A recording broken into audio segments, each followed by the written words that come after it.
Assalamualaikum warahmatullahi wabarakatuh teman-teman. Kembali lagi bersama saya Bimo Arda Cesar di kelas 11 TKJ. Kali ini saya akan membahas sedikit tentang motherboard, sebuah komponen di dalam PC atau personal computer yang tentu saja sangat penting. Karena tanpa motherboard ini sebuah komputer tidak akan bisa berkomunikasi.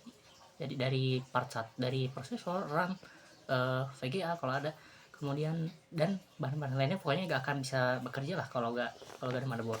Tapi sebenarnya kita bertanya-tanya, motherboard itu apa sih sebenarnya? Nah, motherboard itu kalau kita terjemahkan langsung dari bahasa Inggris ke bahasa Indonesia berarti papan ibu atau papan induk. Ya, jadi papan induk itu jadi kayak jadi gini ya, papan sirkuit utama dalam komputer yang jadi tempat semua komponen terpasang dan saling terhubung agar bisa berkomunikasi satu sama lain. Jadi bisa dibilang tanpa motherboard ini komputer gak bisa nyala atau gak bisa kerja sama sekali antara komponen dengan komponen lainnya. Fungsinya ini sebenarnya cukup sederhana ya teman-teman ya. Itu pertama menghubungkan seluruh komponen ya, sudah dijelaskan sebelumnya. Jadi agar prosesor bisa bekerja maka harus berkomunikasi juga dengan RAM, storage atau video graphic card. Nah, itu semuanya tidak akan bisa dilakukan tanpa adanya motherboard. Kemudian yang kedua, mengatur komunikasi antar komponen biar data berpindah dengan benar. Kemudian yang ketiga, menyediakan daya listrik ke semua bagian. Nah, tanpa motherboard ini bagian-bagian listrik juga tidak akan tersebar dengan benar. Jadi prosesor, RAM, video graphic card, storage itu semuanya membutuhkan daya listrik teman-teman meskipun kecil. Kemudian yang terakhir itu mengatur booting dan sistem BIOS atau Basic Input Output System. Komponen-komponen yang penting yang ada di motherboard itu ada banyak teman-teman. Pertama ada soket CPU, di mana soket CPU-nya digunakan untuk menempelkan CPU di motherboard tersebut. Kemudian ada slot RAM. Ya jelas lah ya, slot RAM ini digunakan untuk apa? Yaitu untuk menyimpan RAM. Oke.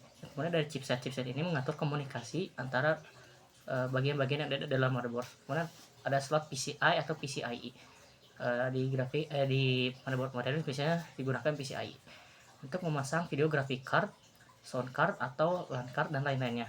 Nah, kenapa diadakan PCIe ini? Yaitu untuk tadi memasang video graphic card agar performa dari PC bisa semakin mantap. Kemudian ada port SATA. Kemudian port SATA ini digunakan untuk hard disk atau SSD yang eksternal teman-teman, bukan yang internal.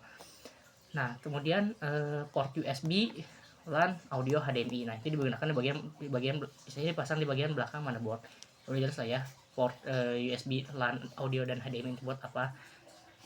Kemudian ada BIOS dan UEFI. BIOS itu yang basic input output yang digunakan untuk yang muncul ketika pertama kali kita selesai merakit komputer agar bisa kita konfigurasi di sana.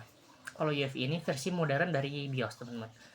Ya, kemudian ada konektor power atau ATX, yaitu sumber daya listrik dari power supply. Jadi dari power supply akan ditransfer ke motherboard teman-teman.